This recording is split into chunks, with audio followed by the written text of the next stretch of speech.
You're a mother. You're a relatively new mother, right? You're just Yeah. a young girl, right? Yeah, she just turned 2. Yeah. So you're still a new mother, but Yeah. this is, through the lens of somebody that's been, at war for a long time at this point. How do you go from reporting a story like that where you're talking to mothers who that heartbreak um that is just so palpable. Anytime you've met somebody that has lost a child too young, especially to something horrific like Yeah. that, it impacts you. To be able to go, how do you do a reporting trip like that and then come home and be mom? Yeah. It's hard sometimes, and this particular trip, I went off to do my work, but my husband came with Raven and they were staying in Mexico City. So, we were, tagging on some family things at the end. And so in some ways I was grateful that she was close to me, unlike a lot of the reporting trips where I feel I'm so far away.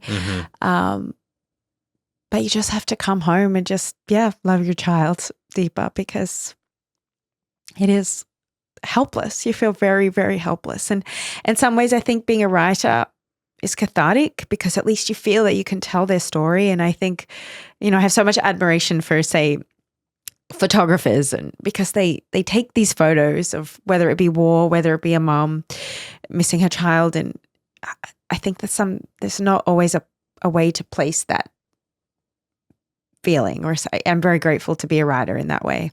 But yeah, you come home and you just have to love deeper, because there's nothing else you can do. How has this career impacted you family wise? I mean,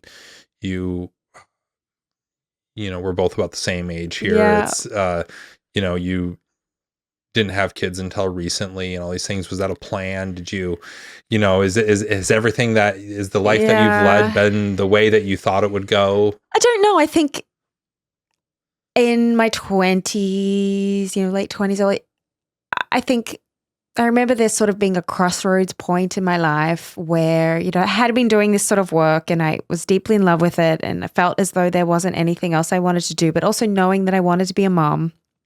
And I think I remember being at the crossroads where, I was in a relationship where my partner at the time, was very keen to have a family, and I knew I wanted that.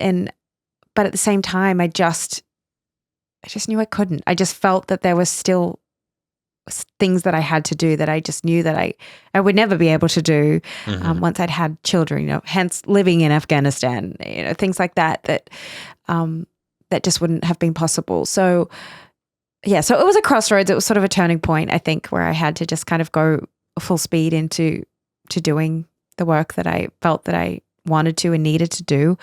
But while always knowing that, I certainly couldn't have imagined my life not being a mom. Yeah. But getting there is a different point, especially when you're not in one place for a very long time. So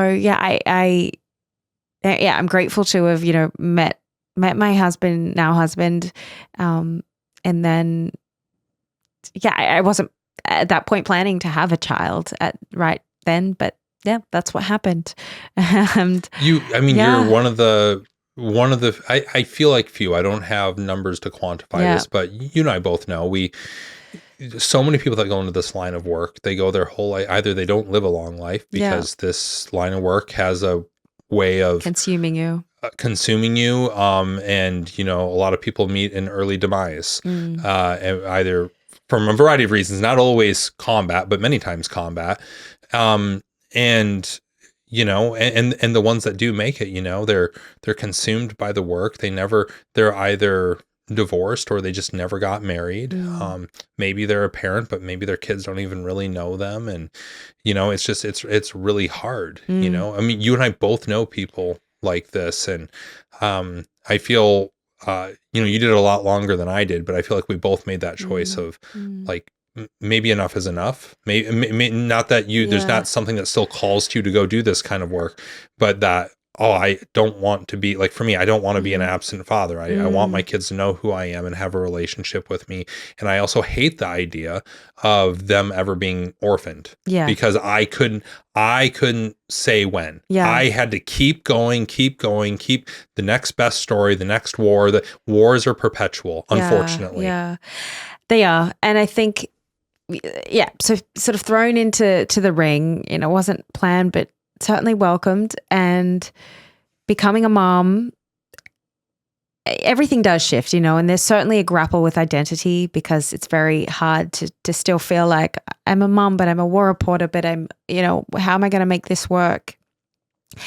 But yeah, there is just such a depth of love that I didn't realize was possible until becoming a mom. Just, yeah, I mean, you can love your partner, you can love your parents, your siblings, but the love you have for a child is just something that is just so out of this world. And yeah, I'm so grateful to be able to experience that. And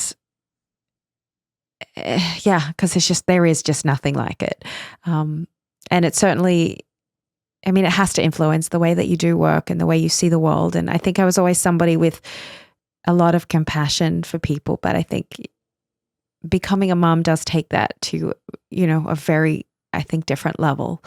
And there's, I know this is something that my own wife goes through, but it's elevated when you're dealing with matters of life and death. But this thing of,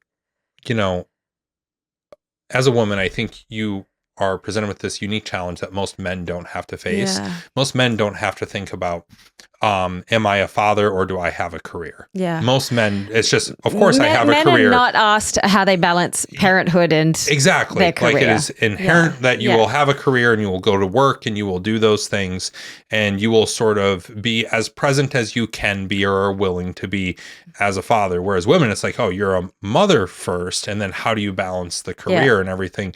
That and I think women, like, it's not only just societal pressure. I think women put that pressure on themselves too, of like, you feel that strong of like, I love my kids, but also I want to go and do I meaningful also work.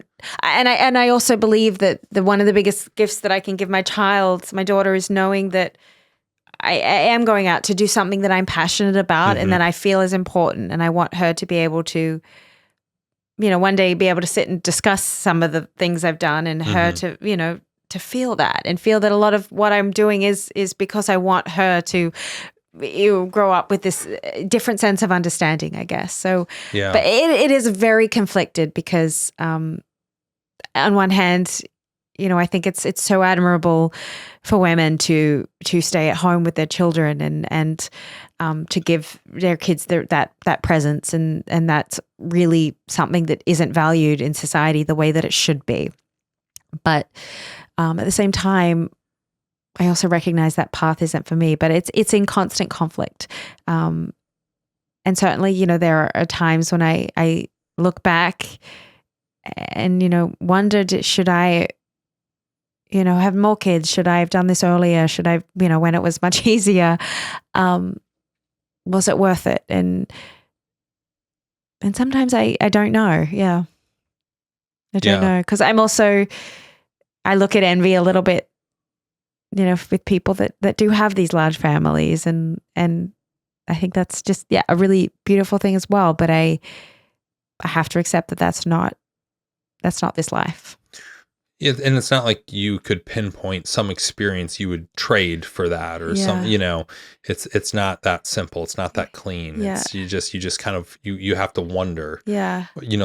Everybody plays the what if game. And like I said, I think specifically, I mean, a lot of women struggle with career versus mothering, but for you, the stakes are so high, and it's not just a career. It's your impact. You're telling stories for people that otherwise would not have anybody to advocate for them. Not that journalism is advocacy. I want to be careful with how I frame that. But you're telling important stories that the world needs to hear in order to do anything about anything.